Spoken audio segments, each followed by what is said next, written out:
Okay, so welcome. I'm going to be showing you today how to weather figures for photo shoots. This guy has been weathered pretty well. As you can see, he looks pretty dirty, and up close in the camera and actual pictures, it makes them look a lot more real than they do when they look something like this. So, I'll be weathering this guy today, showing you what you need to do. So, how I usually do it is first with these guys, usually they have factory grease, which you can easily clean off with just soap and water. I already cleaned this one, so I won't be showing you how to do that, but you just scrub them down with soap and water, and like tap water. Really doesn't matter as long as you get the grease off. But yeah. So this guy will be getting painted today, or weathered rather. But the paint I use is Apple Barrel. This stuff's really cheap. It's really good. It's matte. Make sure you get matte if you're going to do this, because you do not want your dirt to be shiny. Your dirt shouldn't be shiny on these guys.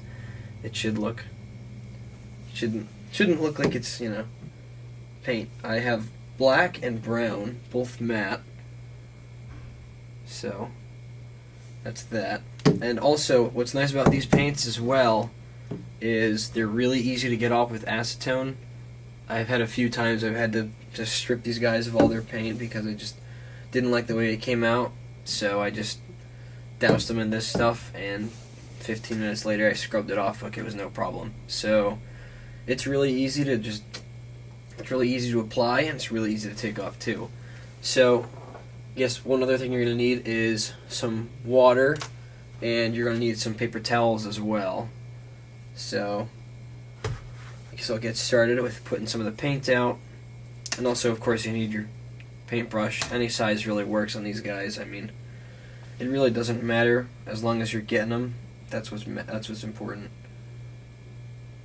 So there's my black, and then I'll do my brown once I'm done with this.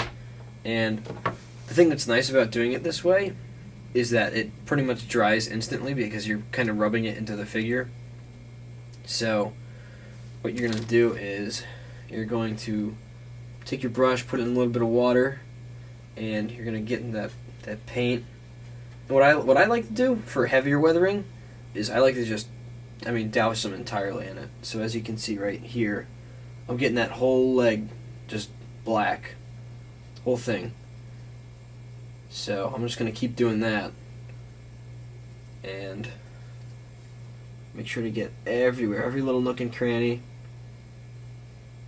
Because what it does is it kind of brings out the lines in these things, because usually there's a lot of detail in the molds, you just can't really see it all that well. So I'm just going to keep getting that. Sorry if the camera's not focusing that well on it, but keep getting around those legs like so. That should be good enough for now. Get the feet as well. Can't forget the feet, that's important. And make sure you're filling every little gap you can. Like if there's anything that's kind of open,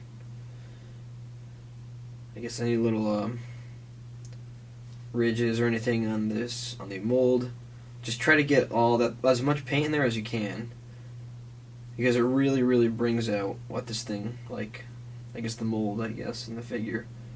So I'm just keep doing the feet here.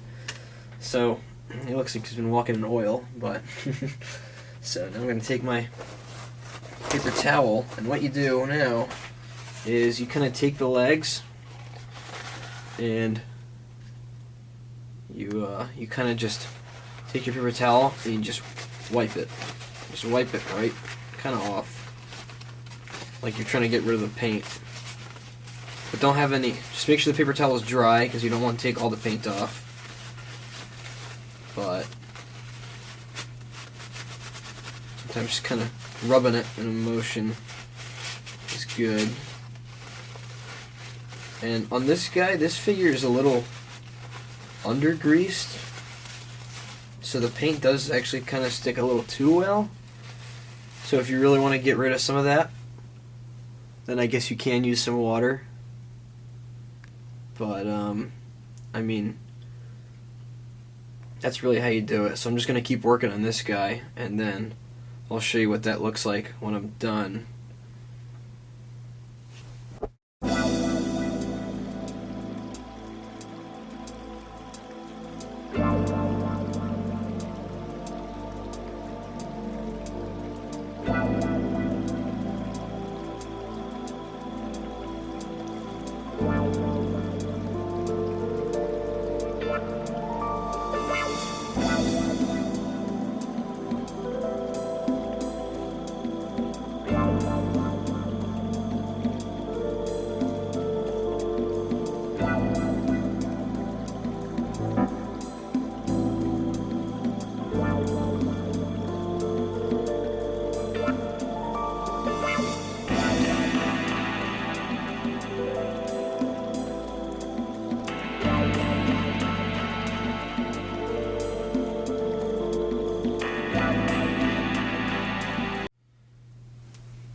Now, one thing when doing the helmets is you really want to get into all those little details in there to really bring out the shape and the mold.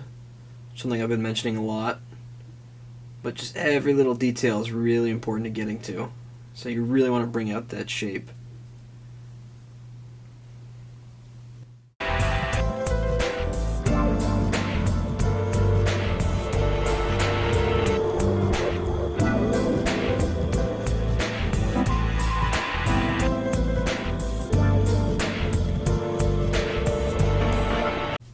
So now that our base coat is done on this guy, looks pretty decent. I'll try to put him more in the light. Not bad looking. But so that's the base coat done for this guy. And now I'm gonna keep working on maybe adding some brown to him. I'm really not sure if I need it on this one or not. But definitely considering it. But so now what I'm going to do is I'm going to add some more kind of individual streak marks on this figure. The sort of, I guess, some damage marks on the armor. So usually what I do for that is I would get something like a toothpick or just something with a really narrow edge and just dip it in the paint and kind of make streaks along. So something like kind of like this, maybe like that, maybe like that, and it's just kind of like randomly done, but it really gives the armor like a nice look of like it's seen some stuff, you know. So just be generous, don't be too generous with it, but you can always be a little generous with it and give it some good looks.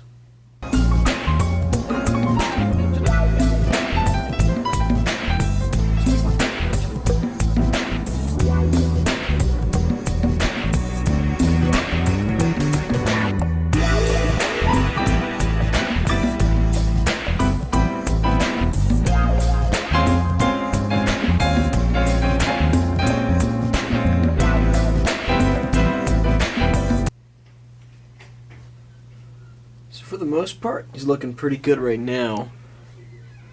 I think we're just about ready for prepping our photo shoot with this guy. So, that's exciting. So here's a much closer, better look at him. I'm doing this on my phone because it's a lot easier to show you. But, I mean, it looks way better than before. I mean, you can really see all the details now. And I mean, it just looks much more realistic looking. So once you found your spot you want to take your photos in, take the figure and place it down wherever you think it'll look good most. And once you're ready, get your camera out and start taking pictures. One thing I almost forgot to mention is lighting can really make or break your shot. So really make sure you get proper lighting in there and make sure you get a really good angle of that figure. So right now I'm using a my Sony camera to take the pictures, and right now, as you can see, I've got some nice lighting in the background, some nice bright sun behind it, really makes for some dramatic lighting, and it looks really good. So I would highly recommend making sure your lighting is correct and making sure you have a vibrant enough background to kind of make it look like he's in the middle of wherever you want to make it look like he's at. But it's really, I mean, even with the iPhone camera, it really looks really good. So I'll show you a few of the ones I took of this guy. And yeah.